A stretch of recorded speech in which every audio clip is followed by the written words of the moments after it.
Of all the Primarchs, save perhaps Mortarion, Lionel Johnson stands apart. Partially this is due to his taciturn nature. A brooding silence hangs over him at all times. But there is something more, something buried beneath his noble exterior. Perhaps this is a result of his upbringing, growing to maturity alone in the monster-ridden forests of Caliban. Even at a council of war, the lion moves like an apex predator. He is always watching, always planning, always hunting. He unnerves even his brothers. The very first Primarch that we're going to talk about today, and the first Loyalist Primarch, is Lionel Johnson. When Lionel Johnson was first teleported away from the Emperor, he was sent to a harsh feudal death world of Caliban. Caliban was covered in massive forests and terrible beasts corrupted by chaos due to its close proximity to the Eye of Terror where Slaanesh was born. Now Lionel Johnson survived on this planet by himself for many years. Over these years he fought the many horrors that existed on the planet in the forests alone. Through him fighting all these things alone and kind of learning how to survive by himself, he became a survivalist and a loner. Eventually, after surviving there a long time by himself, he was found by one of the planet's many knightly orders, called the Order. Initially, this order wanted to kill him because he was some crazy wild man that lived in the forests and fought the chaos beasts. However, there was a man in the order named Luther. Luther persuaded them to keep him alive and to keep them from killing him so that he could learn the ways of humanity. As with all the other Primarchs we're going to talk about in this video, Lionel Johnson excelled greatly in everything he did. He was extremely intelligent and strong and a great tactician, and because of this he rose very quickly in the ranks of the Order. Once Lionel Johnson was the leader of the Order,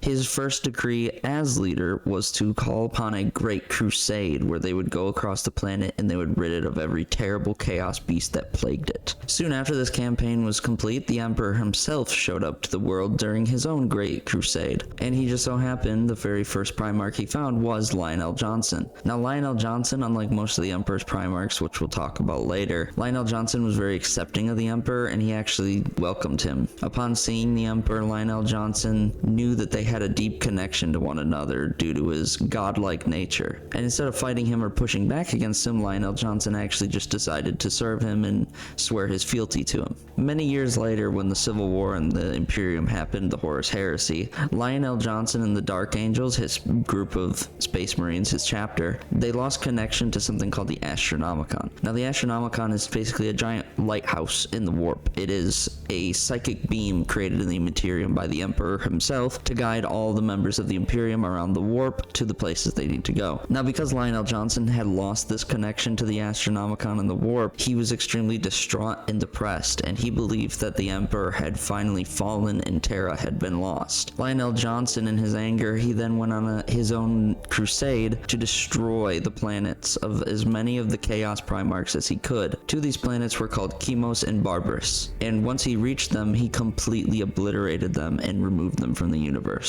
After enacting his rage and destroying these planets, Lionel Johnson then decided that he was going to go back to his world of Caliban where he was born to reconcile with his feelings and his chapter. However, once he reached there, the man named Luther, who he once trusted, had betrayed him and turned over to chaos. The battle that ensued because of Luther's betrayal destroyed the entire planet of Caliban. Luther was gravely injured but kept alive and put in stasis, and the same happened to Lionel Johnson, who actually is alive now. Since the founding of their legion at the birth of the Imperium, the Space Marines of the Dark Angels have been dreaded by their enemies and held in awe by those they protect. Stubborn and relentless in battle, ever vigilant and zealous in their pursuit of their duties, the Dark Angels are among the Emperor's most faithful servants. Yet it was not always so. For 10 millennia the Dark Angels have harbored a sinister secret. An act so terrible and shameful it threatens everything the Dark Angels hold most dear, and may yet bring them eternal damnation.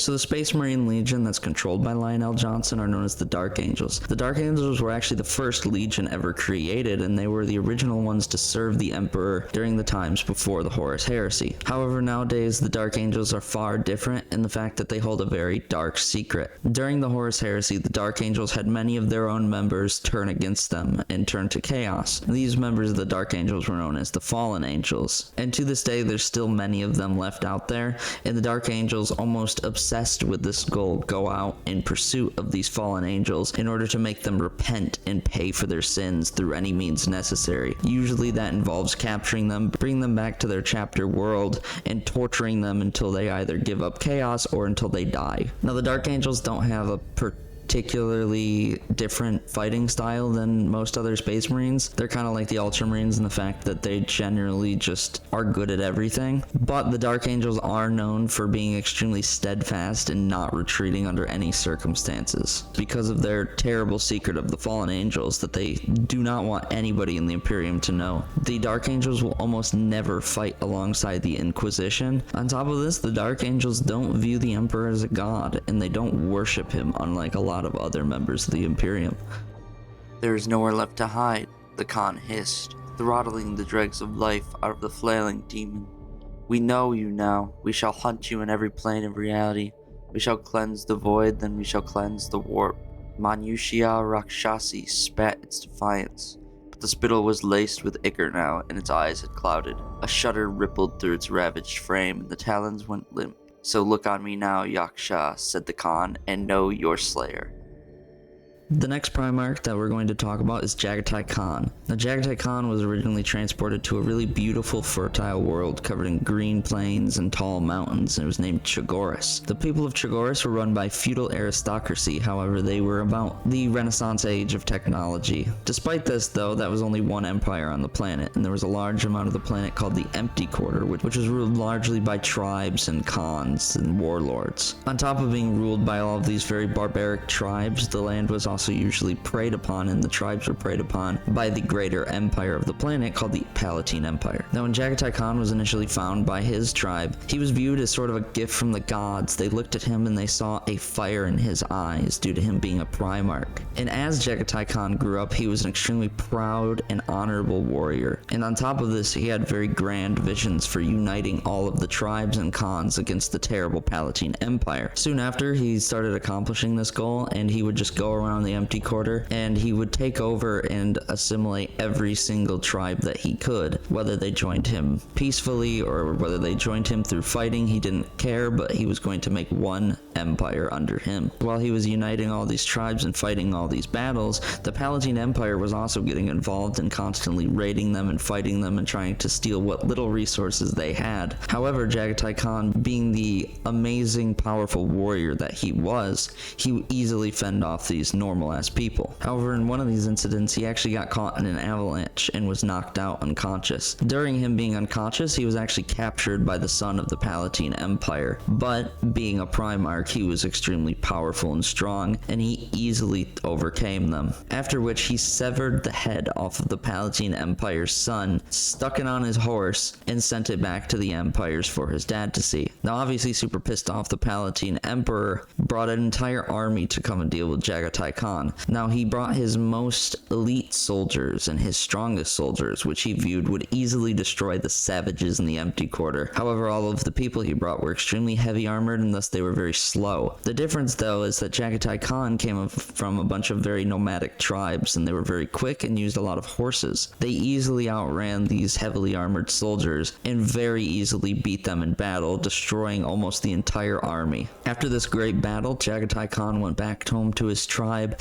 and he was named the Khan of Khans, the new Khan of the new Empty Quarter Empire, and thus his crusade across the planet began. Jagatai Khan very easily basically walked through the entire planet, destroying all of his enemies and other tribes, including the Palatine Empire, and not long after, the entire planet of Chagoris was under his control. Soon after his campaign was done, the Emperor and Horus himself appeared at Jagatai Khan's planet. Many accounts of this event say that Jagatai Khan was extremely awestruck in the presence of the Emperor, but there's actually a lot of notes left behind by Jagatai Khan and other documents that simply say that he didn't really side with the Emperor based on the fact that he viewed him as this powerful great being, but because he thought it would be in the best interest of all of his people on his planet. Now during the Horus Heresy, since Jagatai Khan was then a Primarch, and he had a lot of duties as a Primarch, including taking care of his chapter, the White Scars, he was away from his home planet of Chagoris for a very long time, and soon he learned during the Horus Heresy that in his absence, the Drukhari, aka the Dark Eldar, had started raiding and destroying all the people on his planet. Extremely angry about this, Jagatai Khan very quickly returned to his home planet of Chagoris and began fighting and holding off the raids of Drukhari to his world. Eventually this got so bad that Jagatai Khan followed a Drukhari warlord into the Eye of Terror in order to kill him, and ever since he has never been seen again. If you can see us, we are dangerous indeed, but that is as nothing to the peril you face if you cannot see us, and all you can hear is our laughter.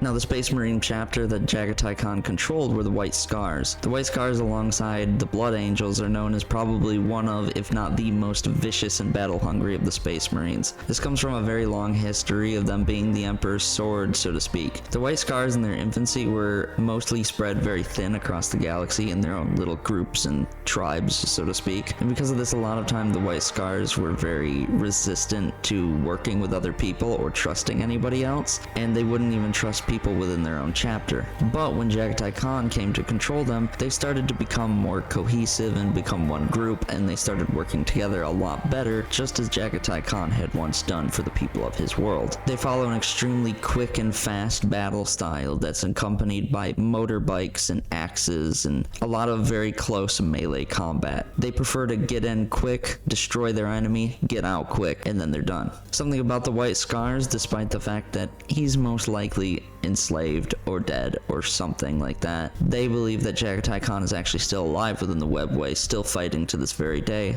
and that one day, when the Imperium needs him most, Jagatai Khan will come out of the Webway to join them again and fight along their side.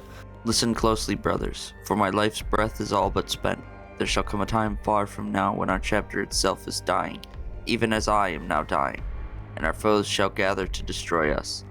Then, my children, I shall listen for your call in whatever realm of death holds me, and come I shall. No matter what the laws of life and death forbid, at the end I will be there for the final battle, for the wolf time.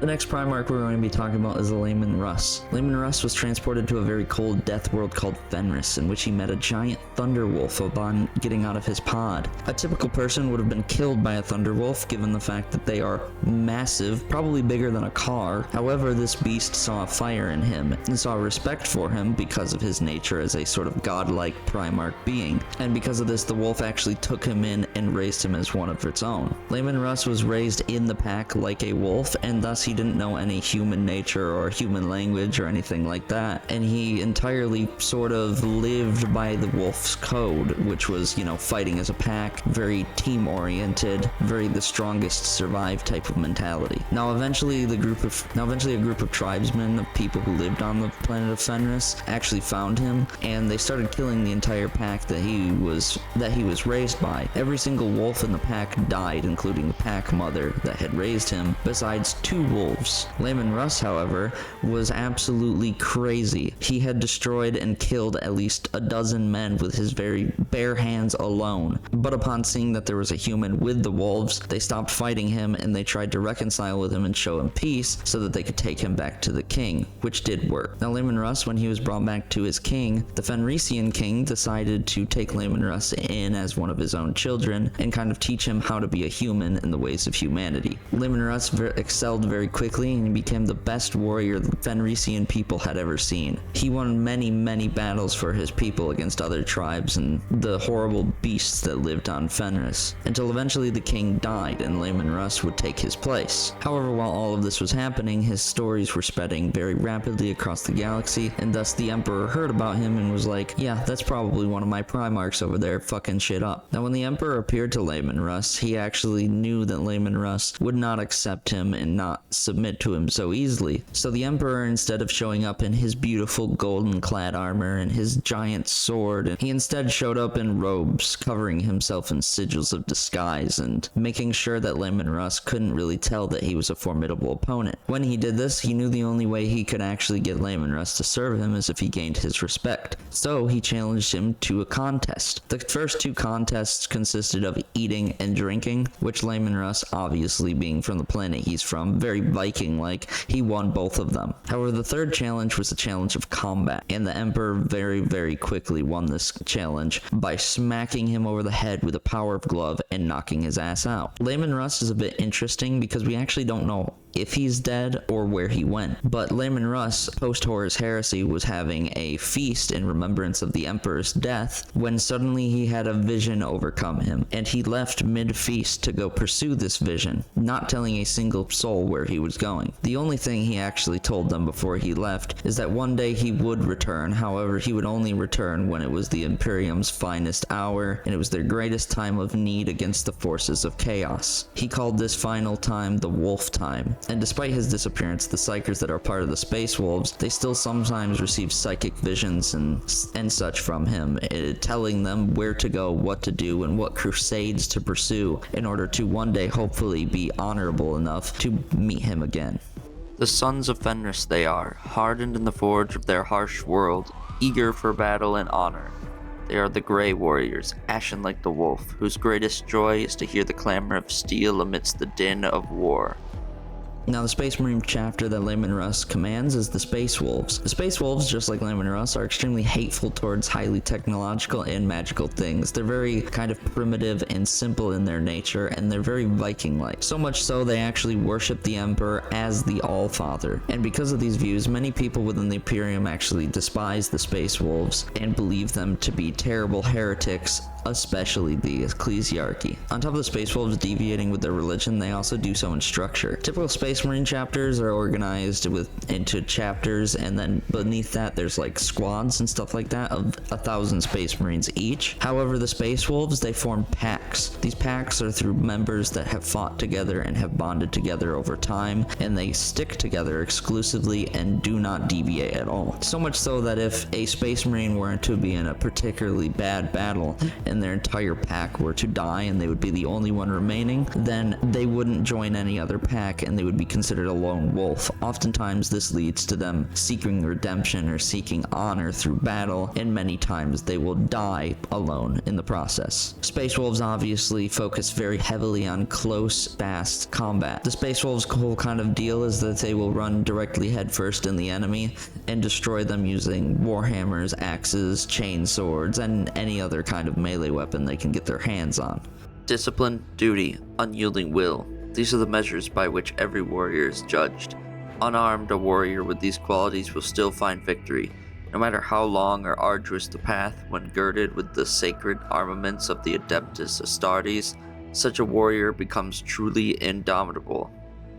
The next Primarch we're going to be talking about is Rogel Dorn. Just like Layman Russ, Rogel Dorn was transported away to an icy death world. This world was called Inwit and was tidally locked by a dying cold red star. The tidally locked forever dark side of the world was covered in terrible creatures and was known as the Splintered Lands. On top of this, the planet had very, very little resources except for people and ruins from past civilizations that once resided there. Upon these frozen oceans and dark landscapes, there were many nomadic groups of people, and Rogel Dorn was found by the patriarch of one such group. Very little is known about Rogel Dorn's upbringing and youth, but it can be assumed it was exceptional as the rest of the Primarchs, because after being raised by his adopted family, Rogel Dorn very quickly became the Emperor of Inwit. When the Emperor first arrived on Inwit, Rogel Dorn actually greeted the Emperor and was very proud and happy to be able to serve him, truly actually believing in the Emperor's will and true purpose. He was one of the few Primarchs who never questioned the Emperor and would do almost anything he asked without any hesitation. Rogel Dorn himself, many said, seemed to embody the very idea and will of the Emperor, and the belief that one day humanity would have its true place within the galaxy and to know all knowledge in the universe. Despite being one of the most long-lived Primarchs, Rogel Dorn actually most likely died while fighting Chaos Demons aboard a Chaos ship after the Horus Heresy. This Chaos ship was controlled by Abaddon the Despoiler. Now, if you know anything about Warhammer 40k lore, you'll know that Abaddon the Despoiler is a real fucked up guy. He's actually the one who destroyed an entire planet, which is where the Imperial Guardsmen originally came from, called Cadia. Now, Rogel Dorn was fighting a very vast force of Chaos Demons, one that outnumbered him greatly. During this entire battle, he only had 3 companies of Imperial Fists. However, he actually managed to perform extremely well. He caused a lot of devastating attacks towards the Chaos Demon, and he destroyed a lot of very important parts of their ship, including like life support, shields, and other things like that. On top of this, he even at one point boarded boarded the Chaos Demon ship, the Sword of Sacrilege, turned its guns on other ships that were fighting, but inevitably when he got to the bridge, he was outnumbered and he was killed. When the Imperial Fists found his dead body, the only thing that was remaining was his fist, and they took it and stuck it in stasis on their ship. For others, the Great Crusade ended long ago. For us, it will not cease until all the worlds of mankind are united once more and the Emperor's golden age returns.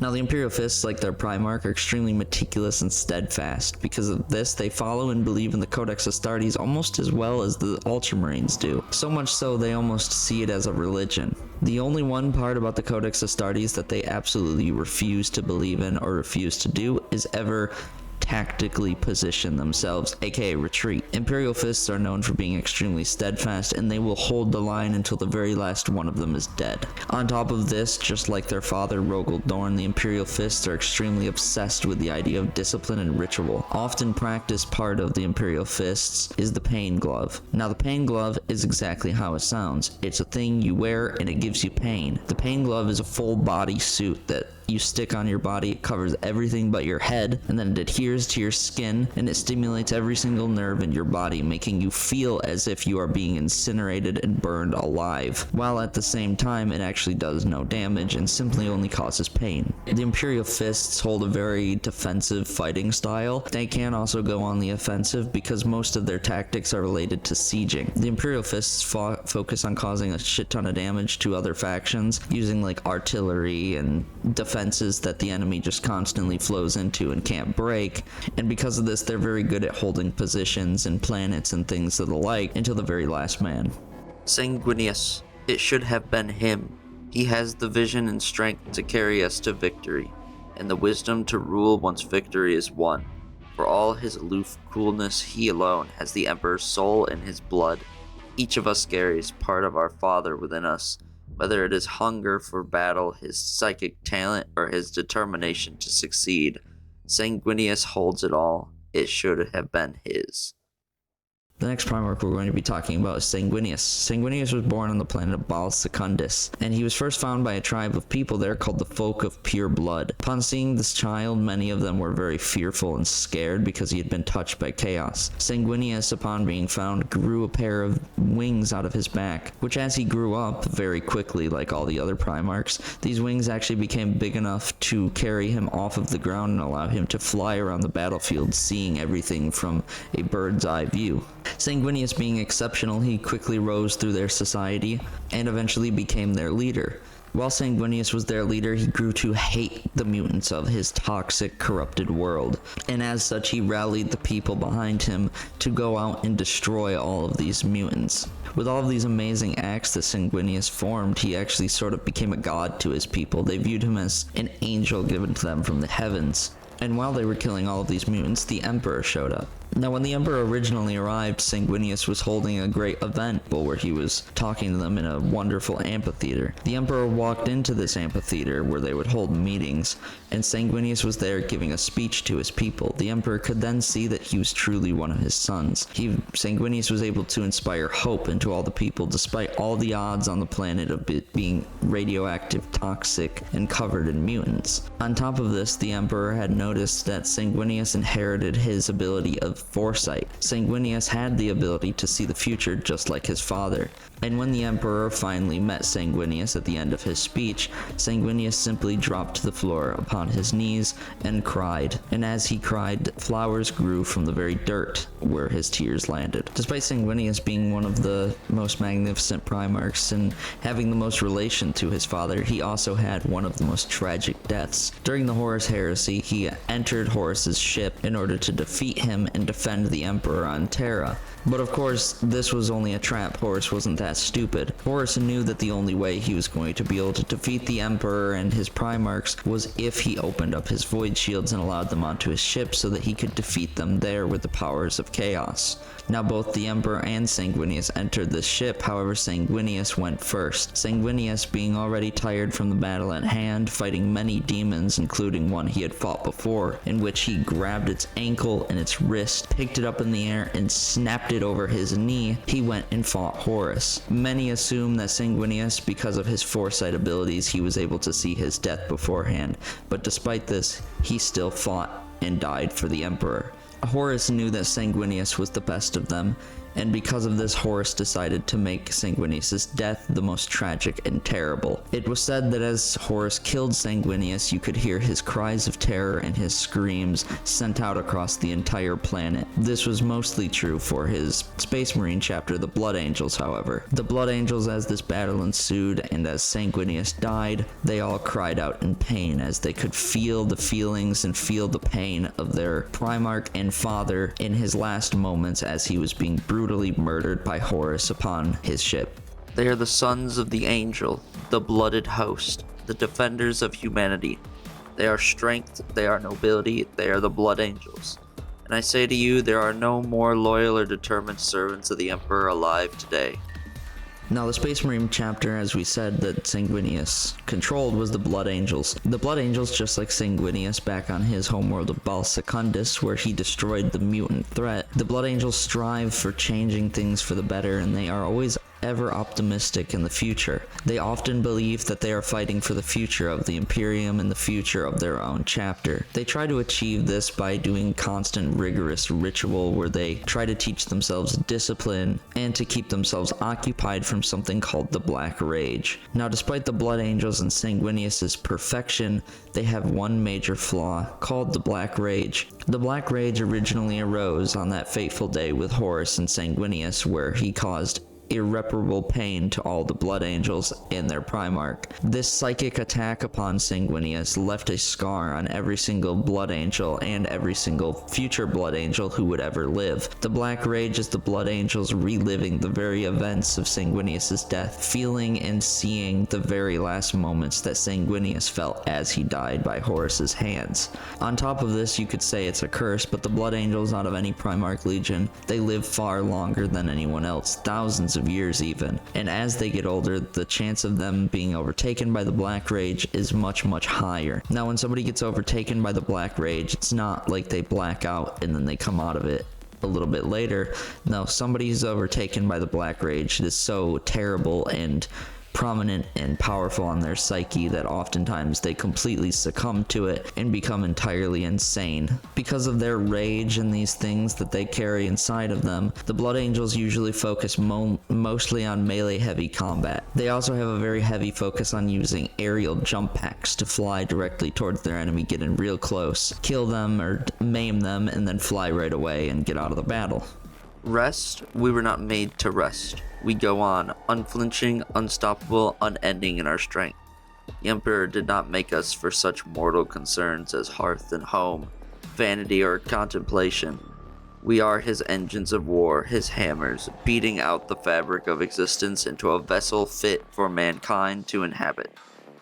Now, the next Primarch we're going to be talking about is Ferrus Manus. Now, Ferrus Manus crashed on a feral world named Medusa in the Segmentum Obscurus, which is very near to the Eye of Terror where Slanesh was born. Because of this, there are many chaos demons that come out of the portal and go on raiding missions and destroy as many humans or other aliens that they can find in the process. Ferrus initially crashed on the top of a mountain, being covered and buried in the process. Despite this, however, he lived and grew by himself in these mountains, and eventually one day he walked from the mountains to join the people down below, thus becoming a sort of legend to the Medusan people. When he joined these nomadic tribes, he, as all the other Primarchs, became a very great and intelligent warrior and tactician. Probably one of his most amazing feats, and the reason that he is called probably one of his most amazing feats, and the reason which he has the iron necrodermis hands that he has, was the defeat of a great Necron construction called Azernoth. Azernoth was speculated to be a giant dragon-like creature that was made entirely of necrodermis, which is is the same thing that the Necrons are made of. However, unlike many other Necrons,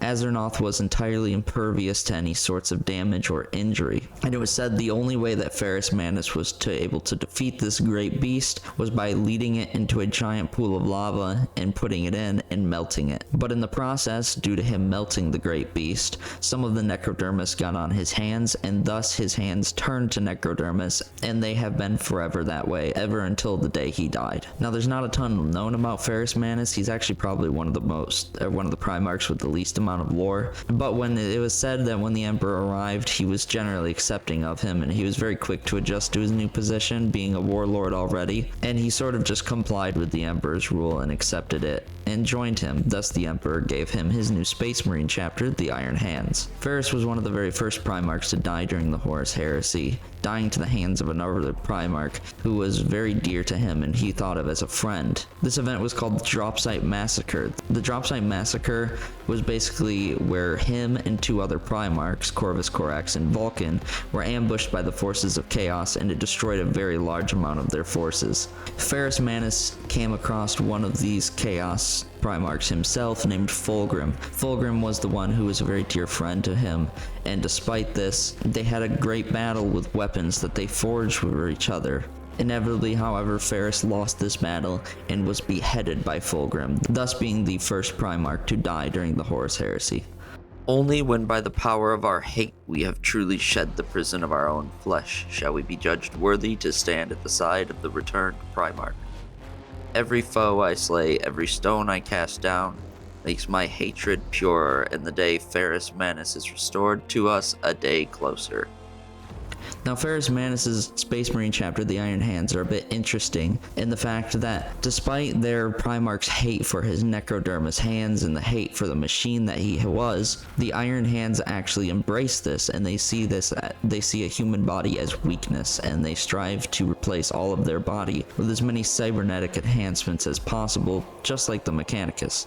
The reason they believe this is because they believe that their weak human bodies were actually the reason that their Primarch died on Istvan V during the Dropsite Massacre. They see themselves simply as weak in their flesh and that they must ascend to a greater purpose in order to honor their lost Primarch. The Iron Hands are extremely hateful and despise any sort of weakness at all, not even just within themselves, and because of this they will willingly cut or burn their own hands off and replace them with metal hands just like their Primarch once had. They can be a bit depressing to be around in battle because the Iron Hands largely do not give two flying fucks what happens to them. The Iron Hands will run directly into battle and they will die completely unworried about friendly or civilian losses in the process. The Iron Hands fighting style is largely based on machinery and tech, and the Iron Hands are one of the only Space Marine chapters that can actually use cybernetic enhancements in battle, and they very closely resemble the Mechanicus in the fact that a lot of them have a lot of very extreme technological advancements made to their body, and a lot of technological pieces that replace their original body parts. Why do I still live? What more do you want from me? I gave everything I had to you, to them. Look what they've made of our dream. This bloated, rotting carcass of an empire is driven not by reason and hope, but by fear, hate, and ignorance. Better that we had all burned in the fires of Horus's ambition than lived to see this. The next Primarch we're going to be talking about, and probably the most well-known one, is Roboute Guilliman. Roboute Guilliman originally landed on the world of Macragge, which was a bleak world around a dead and decaying star. The system that Macragge was in was plagued by warp storms and a lot of chaos entities. And the world they were on, Macragge, was originally inhabited by a great human civilization. Because of this, there was a lot of industry left over. Now, the people of Macragge, they would accompany this industry and keep it running, and this led them to sort of have a less religious and zealotous society and more of a logical and technological based society where they really didn't believe in a lot of gods and things like that. So much so that when they initially found Roboute Guilliman, they saw his pod and they saw him, and they didn't instantly assume that he was some gift from the gods or some higher being. They simply assumed that it was some old human technology, and this was someone that was growing inside of it. Roboute Guilliman's early life was very typical to most other Primarchs, where he excelled excelled in everything, but specifically he was known for being extremely good at tactics and politics. Roboute Guilliman was known for creating grand plans and winning many battles by pure tactics alone, even when outnumbered. And as he grew up, the skill with politics and his level-headedness kind of created a fire within him where he wanted to create his own empire one day. This empire he wanted to create was named Ultramar, which actually exists nowadays within the Imperium, and it is his group of stars which he owns. When the Emperor originally arrived at Macragge, Roboute Guilliman had turned the planet from a barren, destroyed scrap wasteland to a bustling empire that was filled with industry, beautiful architecture, and many beautiful cities. When the Emperor first met Roboute Guilliman, he told him about him being his father and about his true place in the galaxy, and with this, Roboute Guilliman was extremely okay with this idea, and he actually instantly swore fealty to the Emperor and decided to go with him, leaving behind his world of Macragge for the time being. Roboute Guilliman is actually one of the few Primarchs still alive to this day, and he's the current ruler of the Imperium of Man and makes all the decisions for the now comatose Emperor. However, a common thing with Roboute Guilliman is it's known that he is extremely dissatisfied and kind of depressed with the current state of the Imperium. He often has been noted of talking about it like it's some horrible corrupted vision of the original Emperor's will, and because of this he kind of tries to change it from the inside a lot of times, and tries to keep his feelings hidden, because if people were to know, then they would most certainly think that he was either touched by chaos or corrupted in some way and kill him. We are the Ultramarines, the sons of Guilliman. Whilst we draw breath, we stand. Whilst we stand, we fight. Whilst we fight, we prevail. Nothing shall stay our wrath. The Space Marine chapter that Guilliman controls is called the Ultramarines. Now, the Ultramarines probably have the most simplistic belief structure, and also they're probably the most known Space Marine chapter out of all of them. But they almost deify Roboute Guilliman himself, and they see the Codex Astartes, the book he wrote after the Horus Heresy to kind of restructure Space Marine chapters and the Imperium. They see it as gospel. Now, the Codex Astartes itself does not really define any structured belief system or anything like that. It's more of just a rule book about tactics and repositioning and Space Marine chapter construction and things like that. But despite this, the Ultramarines heavily value this book and basically model their entire belief structure around it. On top of the Ultramarines being the most known Space Marine faction, they're also probably the most powerful and numerous of the Space Marine factions, which is added to by the fact that they are the face of a lot of Imperium propaganda and things like that in the Empire. Many people aspire to rise up to the status of an Ultramarine and aspire to be part of that chapter. The Ultramarines don't really have any particular fighting style. They're kind of known to just be jack of all trades. They can do really anything, and they are called upon for a lot of general battles and things like that whenever they're needed. If they were to be exceptional at anything, I would say it's probably their tactics and things like that, because Roboute Guilliman himself is known as one of the best war masters to ever exist within the Imperium, of course, right next to Horus. Ours is a violent calling, but as adherents of the Promethean Creed, we believe in the circle of fire. None can come back as they once were, but in death we are returned to the ash from whence we came to be born anew. Our blood and bone bonded with the earth. Through fire are our remains made protean. Through fire and the reunion with earth do we experience rebirth. After death, after our duty is ended, we give ourselves to these elements, and in so doing become a part of them. This is the nature of the circle of fire. Now, the next Primarch we're going to be talking about is Vulcan. Vulcan fell on a world known as Nocturne. It was an extremely dark volcanic death world, plagued by dusk wraiths, as they were called. However, we know these dusk wraiths to be the Drukhari, or the Dark Eldar. Vulcan fell from the sky in his gestation pod directly into the roof of a guy's house. This guy happened to be a blacksmith and took Vulcan in. Upon seeing this child, since the people of Nocturne believed in something called the Promethean Call, they believed Vulcan to be a child of prodigy, and thus wanted to protect him. Vulcan grew very quickly like the rest of the Primarchs, and he was an extremely excellent weapon maker and blacksmith on his world. By technically age 4, and I say technically age 4 because Space Marines age extremely fast compared to normal humans. By age 4, Vulcan probably would have been about the size of a full-grown adult or a early teenager. His town was attacked by Duskwraiths, or the Drukhari. Now, as they usually did, because they didn't want to be taken as slaves by the Drukhari, all the people of Vulcan's town hid inside their houses. Vulcan, however, had a different idea.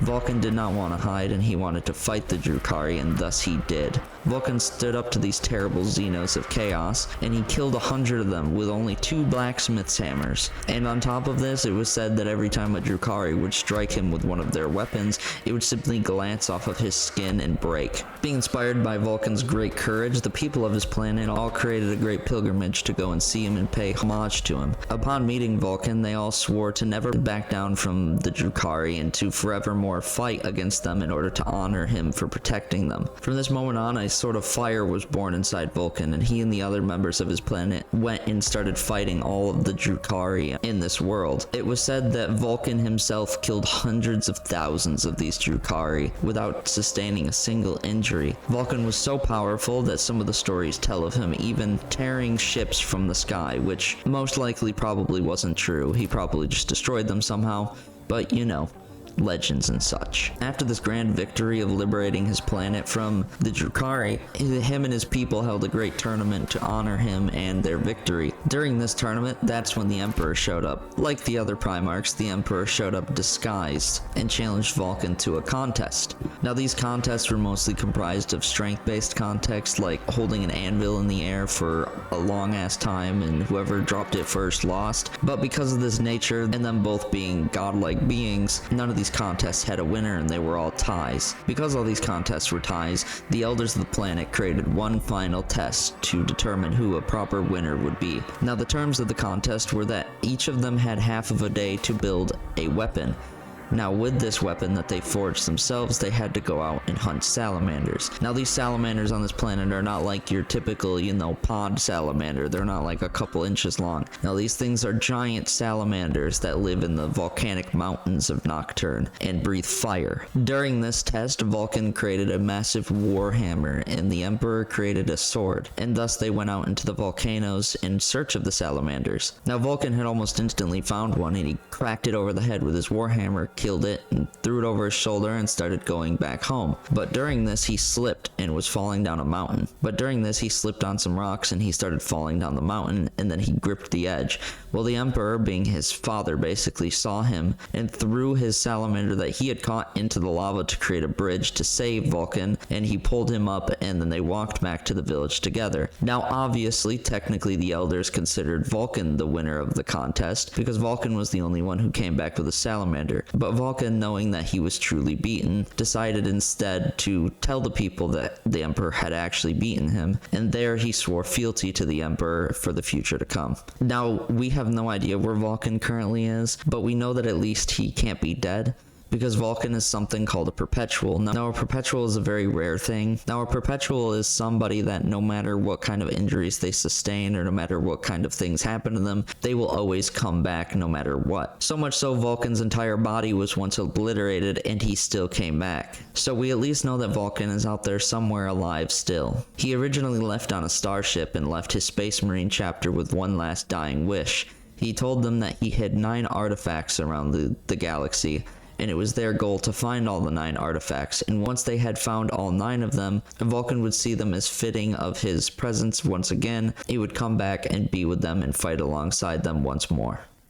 On the anvil of war are the strong tempered and the weak made to perish. Thus are men's souls tested as metal in the forge's fire. Now, the Space Marine chapter that Vulcan controls are called the Salamanders. The Salamanders, just like their Primarch Vulcan, believed in the Nocturnian Promethean cult. The cult beliefs heavily rely on self-reliance and self-sacrifice, making actually the Salamanders one of the nicest and most empathetic Space Marine chapters, so much so that they're willing to put down their lives in order to protect civilians, which is very unheard of in the Imperium. On top of being highly empathetic, they're also the only Space Marine chapter that when they're not in battle or doing something, they will actually go back to their planet of Nocturne and go live with their families. Now, because of their focus on self-reliance and self-sacrifice, the Salamanders do a lot of rituals in their creed. These rituals can range from anything from branding themselves to walking on hot coals, carrying red-hot metal and things like that, burning their hands in the process. And despite these seemingly heretical or tribalistic religious views, the Salamanders are actually one of the few groups in the Imperium who has an official pass from the ecclesiarchy to believe what they want, and they're not considered heretical. So as you could have guessed, the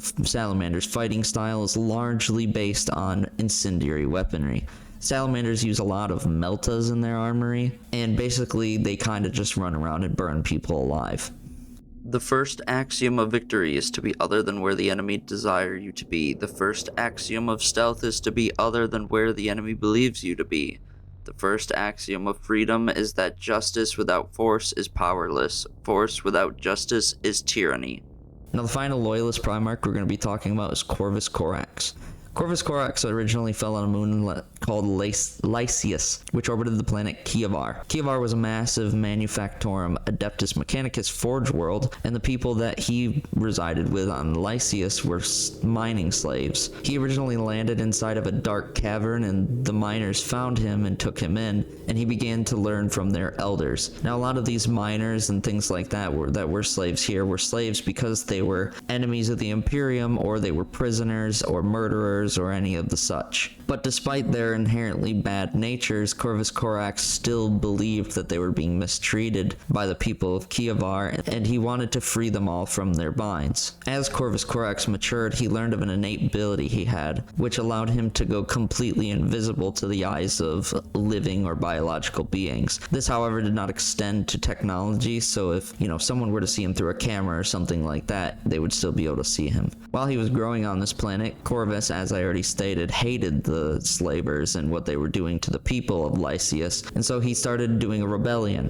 Corvus, using his newfound power of invisibility, he performed many small raids on the slavers and stole and siphoned a lot of their resources until eventually it reached a point where the people of Lycius could actually rebel. During these rebellions, the Emperor actually showed up to Corvus Corax, and weirdly enough, despite what he had done for all the other Primarchs, the Emperor didn't try to get Corvus Corax to come with him, instead just talking to him and having a conversation with him and then leaving him to do his rebellion along the world. The most likely reason that it's assumed that the Emperor would do this is because he wanted Corvus Corax to learn about the losses and learn about the strategies and fighting involved in actual war. But after this rebellion was over and Corvus Corax had won, he did swear fealty to the Emperor. Corvus Corax was one of the ones who was part of the Drop Site Massacre, and his Space Marine chapter was almost entirely wiped out. Since they were almost entirely wiped out, Corvus Corax, with the Emperor's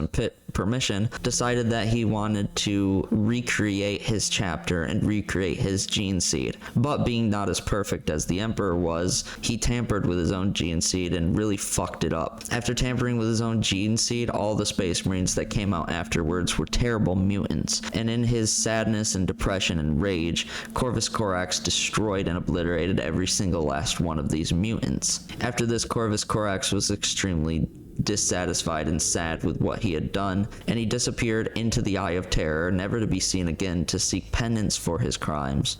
From the darkness we strike, fast and lethal, and by the time our foes can react, darkness there and nothing more.